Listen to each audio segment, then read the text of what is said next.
Au fin fond de la forêt, les échos d'une bataille acharnée résonnent alors que deux forces surpuissantes s'affrontent. Une chevalière au tempérament de feu nommée Kudryavka, ou Kudo pour faire court, charge droit devant. Elle complimente les réflexes aiguisés de son adversaire, mais affirme avec assurance qu'elle est devenue vachement plus forte depuis l'académie. Mais son compliment se transforme vite en provocation. Alors qu'Aster galère à bloquer sa frappe surpuissante, elle se fout de son arme, la qualifiant de vulgaire cure-dent minable. Elle enchaîne les assauts, critiquant son contrôle de la magie qu'elle juge totalement inexistant, le forçant à reculer en trébuchant. Aster ancre son talon dans le sol, essayant désespérément de retrouver ses appuis face à ce déluge de coups. Lançant un regard noir, Aster serre les dents et crie le nom de sa sœur, lui faisant remarquer qu'elle a toujours été une vraie tarée sur les bords. Il se dit intérieurement qu'elle a toujours été comme ça depuis qu'ils sont gosses. La scène bascule sur un souvenir du passé. Dans le flashback, une jeune Kudo demande avec rage si le droit de succession d'Aster Neduko fait qu'il soit le seul héritier mâle, tandis qu'un jeune Aster l'observe avec une expression stoïque. Aster se demande si sa rancœur vient du fait qu'il possède un emblème d'elle supérieur à n'importe qui d'autre dans la famille. Il se souvient d'elle comme d'une tempête sur pattes, le défiant constamment pour un oui ou pour un non, tout en chialant que le monde était injuste. De retour au présent, Aster arrive à une conclusion claire alors qu'une autre attaque fait mouche. Pour le dire crûment, elle est son ennemie juré. Dans un flou soudain, Kudo bondit et disparaît de la vue d'Aster en une fraction de seconde. Une lueur de compréhension traverse le regard d'Aster. Il semble avoir pigé un truc pendant leur affrontement. Avec une concentration renouvelée, leurs lames s'entrechoquent à nouveau dans une explosion massive d'énergie magique qui ravage la forêt. La frustration de Kudo explose alors qu'elle libère tout son pouvoir, hurlant qu'Aster n'a pas l'étoffe pour devenir le prochain chef de famille. Pendant ce temps, à l'intérieur du manoir, une femme aux longs cheveux argentés nommée Marfa les observe depuis une fenêtre, demandant avec inquiétude à son père s'il était vraiment judicieux de laisser ces deux-là seuls. Elle fait part de sa crainte qu'à ce rythme, leur petite dispute fraternelle ne se termine par un bain de sang. Leur père, le vicomte Igfrid, la rassure calmement. Il dit qu'ils font de bons rivaux à leur manière, et bien qu'ils soient de vraies têtes brûlées, ça n'ira pas jusque-là. Marfa n'est pas convaincue, le visage rongé par le doute, ne pouvant qu'espérer qu'il ait raison. Changeant de sujet, Marfa demande à son père la vraie raison pour laquelle il les a fait revenir de l'Académie des Chevaliers, doutant que ce soit juste pour discuter de la succession. Le vicomte répond simplement « non ». Il fouille dans le tiroir de son bureau, sur le point de révéler la véritable raison, bien plus grave, de leur retour.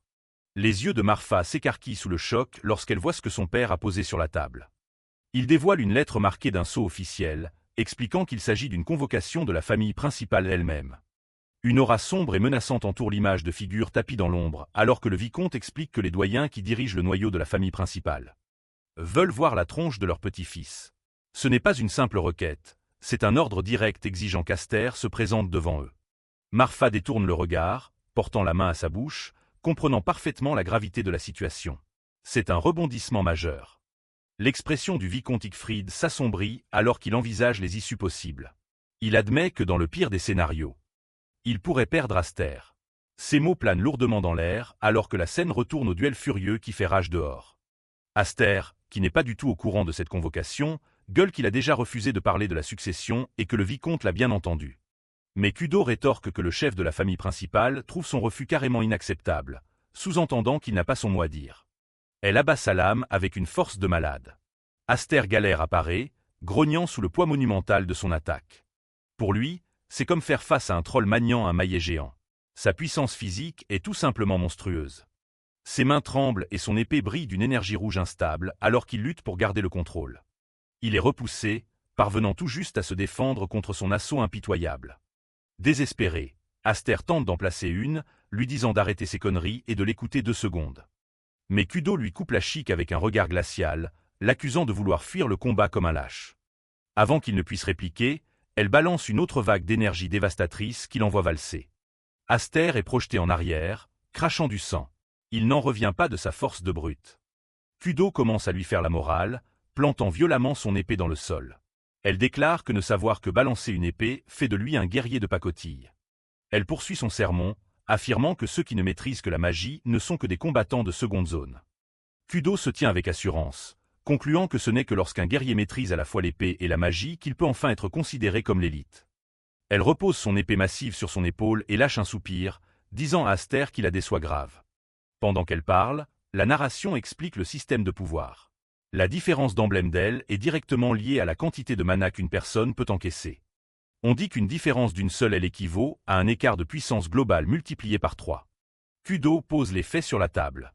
Avec ses 5 ailes, elle devrait être 2 niveaux complets en dessous d'Aster, qui possède le nombre inédit de cette aile. Et pourtant, malgré son avantage magique écrasant, ce con a évité un affrontement direct en force et s'est contenté d'utiliser uniquement son escrime. Elle lui lance un regard perçant et complice, lui demandant s'il manque à ce point de confiance en ses propres capacités. Ces mots font mouche. Elle lui demande s'il a peur de péter un câble et de devenir fou furieux à nouveau, tout comme il a fait il y a 3 ans. Aster se fige. Sa question résonne dans son crâne. Il n'avait jamais vu les choses sous cet angle. Avait-il vraiment une trouille bleue du pouvoir des 7 ailes? Il réalise soudainement un truc de dingue. Il n'y avait même jamais songé, mais s'imposait-il inconsciemment une limite à sa propre force? Il regarde son épée, et tout devient limpide. Si la lame lui semblait instable, c'est parce qu'il réprimait de force sa propre magie depuis tout ce temps. Tandis qu'Aster est perdu dans ses pensées, Kudo commence à accumuler sa magie, lui balançant qu'il possède absolument tout ce dont elle a toujours rêvé. Elle l'accuse d'être un petit con arrogant, de laisser pourrir son don exceptionnel sans même capter la chance qu'il a. Dans un dernier hurlement désespéré, elle déchaîne toute sa puissance, exigeant que s'il s'en sert pas, il n'a qu'à tout lui filer. Mais cette fois-ci, Aster ne bronche pas. Son expression est calme, résolue. Son choix est fait. Une explosion titanesque retentit alors que son attaque est contrée par une vague écrasante d'énergie rouge et bleue. Kudo reste bouche bée, incapable de piger ce qui vient de se passer. Il vient de repousser sa frappe à pleine puissance. Un sourire confiant s'étire sur le visage d'Aster alors que ses yeux brillent de puissance. Il remercie sa frangine, lui disant qu'il a enfin ouvert les yeux. Il fonce tête baissée avec seulement la poignée de son épée, et Kudo ne peut qu'observer le choc, se demandant pourquoi il ne matérialise même pas de lame. Serrant les dents, Kudo tente de rassembler le peu d'énergie qui lui reste, refusant de croire qu'elle est déjà à sec de mana. Mais c'est trop tard. Aster lève son épée, qui brûle désormais d'une puissance phénoménale. Il peut la ressentir, la magie inédite et inépuisable des 7 ailes, enfin libérée. Il sait qu'il ne peut pas encore maîtriser totalement ce pouvoir de malade, mais juste pour ce moment précis, il va en balancer chaque putain de goutte dans un seul point d'impact. Kudo lâche un petit rictus, impressionné qu'il ait réussi à pondre un plan, même si elle continue de le traiter d'abruti fini. Mais la détermination d'Aster est inébranlable. Il se fait la promesse de ne pas gâcher cette seconde vie qu'on lui a offerte. Il ne s'agit ni du pouvoir, ni de l'épée, ni même du nom de famille. Il ne gâchera pas cette chance car toutes ces choses, une famille aimante, un pouvoir de dingue, étaient inaccessibles dans sa vie antérieure, peu importe à quel point il s'est battu pour les avoir. Kudo capte ses murmures, paumé par cette histoire de seconde vie. Sa décision prise, Aster libère un torrent d'énergie pourpre. Il abat son épée, une lame de pure puissance jaillissant de la garde. L'attaque fonce sur Kudo, qui ne peut que bégayer d'incompréhension. Mais c'était une putain de feinte. En un clignement d'œil, il disparaît et réapparaît juste sous son nez, prêt à frapper. La main collée à son torse, il canalise l'essence même de son pouvoir. Sa décision est irrévocable, fini de se retenir. Pour la première fois, Kudo ressent une peur viscérale. Ses yeux s'écarquillent lorsqu'elle réalise enfin l'écart terrifiant qui les sépare. D'un ultime mouvement dévastateur, Aster abat toute sa puissance, mettant fin au duel en un seul coup monumental. Kudryavka ouvre brusquement les yeux. Elle est en vie, mais son dernier souvenir remonte à l'intensité du combat. La lumière du soleil inonde la pièce, un endroit qui lui semble bien trop familier. Elle se demande comment elle a pu se retrouver en plein combat quelques instants plus tôt, pour finalement se réveiller dans son propre pieu. C'est alors qu'une voix calme l'interpelle, lui faisant remarquer qu'elle est enfin réveillée. Debout près de la fenêtre se trouve une femme gracieuse aux longs cheveux argentés. C'est sa grande sœur, Marfa, qui lui fait remarquer qu'elle a pioncé un bout de temps. Soudain, le souvenir de son duel lui revient en pleine face. Kudryavka se redresse d'un bond, paniquant en repensant à son combat contre Aster. Marfa sourit doucement, la rassurant. Elle lui explique que c'est Aster lui-même qui a ramené Kudryavka inconsciente jusqu'ici. Elle lui transmet le bobard d'Aster. Kudryavka se serait simplement endormie pendant le match à cause de la fatigue de son voyage. Mais Kudryavka sait pertinemment que c'est des conneries. Elle fixe le vide, comprenant ce qui s'est réellement passé. La scène du moment final tourne en boucle dans sa tête.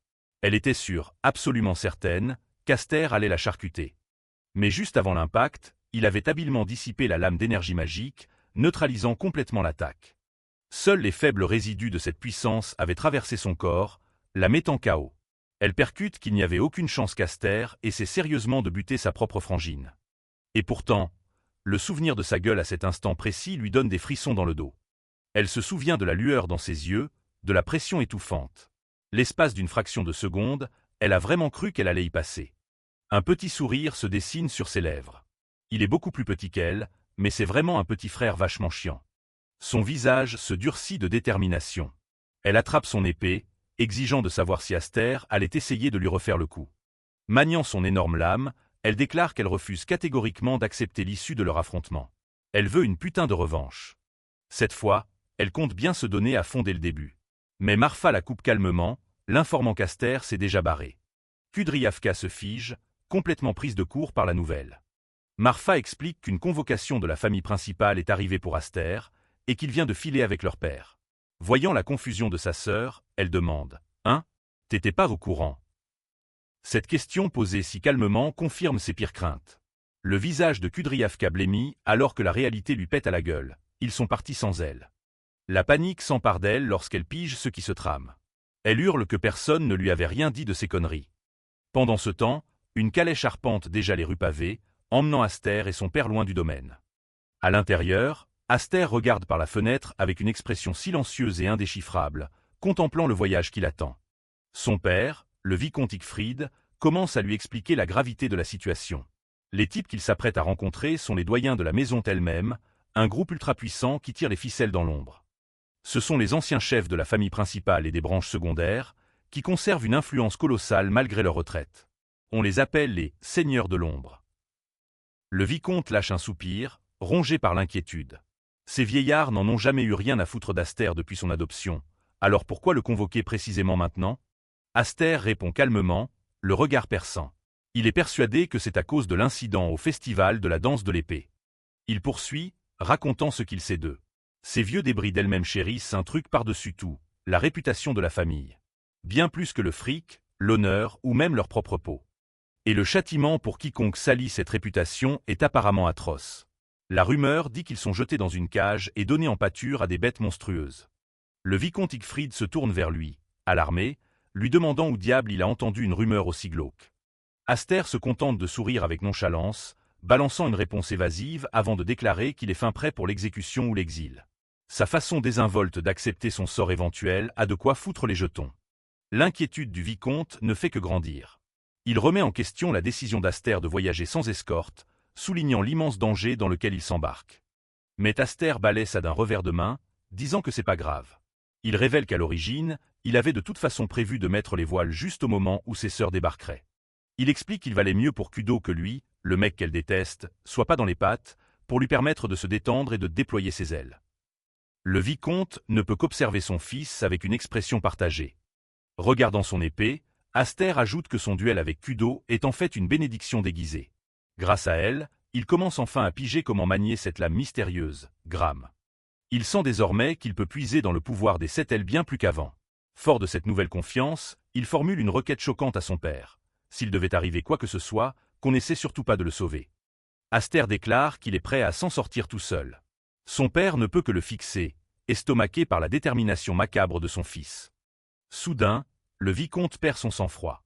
Il se met à gueuler sur Aster, l'engueulant pour faire son petit chef prétentieux alors qu'il n'est encore que le benjamin de la famille. Son sermon est coupé court quand les yeux d'Aster s'écarquillent, surpris par un bruit soudain provenant de l'extérieur de la calèche. C'est Kudryavka. Elle sprinte à pleine balle à côté de la calèche en marche, tapant contre la vitre et exigeant de savoir ce qu'elle fout là. Le vicomte Igfrid la dévisage avec incrédulité, demandant si elle a vraiment tapé tout ce sprint à pied, accroché au flanc de la calèche lancée à pleine vitesse. Toujours à bout de souffle, Kudryavka réplique sèchement, demandant à son père s'il n'était pas complètement sans cœur de se barrer sans dire un traître mot à sa propre fille. Elle se hisse à l'intérieur, mentionnant la convocation des grands doyens, un putain d'honneur que ni elle ni Marfa n'ont jamais reçu. Son père tente de protester, disant qu'elle ne peut pas s'incruster comme ça. Mais Kudryavka s'assoit pépère à côté d'un Aster médusé, prétendant qu'elle a tout capté, que leur père les a chargés de garder la baraque pendant son absence. Son expression redevient alors sérieuse. Elle en déduit que cette convocation doit puer la merde, une crise qui exige qu'il soit hyper prudent. Elle révèle ce que Marfa lui a balancé avant son départ, qu'il y a de fortes chances qu'Aster ne revienne jamais de ce foutu voyage. Aster tente d'en rire, disant que c'est grave exagéré. Il va juste les rencontrer pour tailler une bavette. Bien qu'il admette que pouvoir rentrer en un seul morceau astérisque après astérisque la discussion soit une autre paire de manches. La paciencia de Kudryavka craque. Elle se plante devant lui et déclare sans détour « Écoute-moi bien, Aster. Je te hais du plus profond de mon âme. » Elle commence à lister toutes les raisons. Parce que c'est un mec, parce qu'il a les 7 ailes, et parce qu'il a toujours été le chouchou. Aster se contente d'écouter, le visage impassible. Elle a la haine parce qu'il est plus fort qu'elle, et elle déteste sa façon de se la jouer adulte mature alors qu'il n'est que son petit frère. Elle affirme détester absolument tout chez lui. Puis, sa voix s'adoucit et son expression change du tout au tout. Avec une émotion sincère, elle lui confie « Mais malgré tout ça, t'es ma précieuse famille. » Avant qu'Aster ne puisse réagir, elle s'appuie contre lui, posant sa tête sur son épaule. Elle lui rappelle que peu importe sa puissance, il restera toujours son petit frère. Ayant enfin vidé son sac, elle se redresse et lui donne un ordre clair. Il a intérêt à revenir en un seul morceau pour qu'ils puissent se refaire leur match. Avec un sourire féroce, elle lui lâche un ultime avertissement. Elle ne lui pardonnera jamais s'il ose crever en plein élan. Et sur ces mots, elle saute de la calèche en marche, son message bien reçu. Aster la regarde s'éloigner, complètement paumée par son comportement. Son père, en revanche, sourit chaleureusement, lui faisant remarquer qu'elle fait une sacrée bonne rivale pour lui. Pour la première fois, un sourire authentique et chaleureux illumine le visage d'Aster. Il observe la silhouette de sa sœur s'éloigner et pense « Merci ». Alors que la calèche s'éloigne vers le soleil couchant, Kudryavka lui fait un signe de la main depuis la route. Et à cet instant, Aster se fait une promesse silencieuse, à elle comme à lui-même. « Je reviendrai, c'est juré. »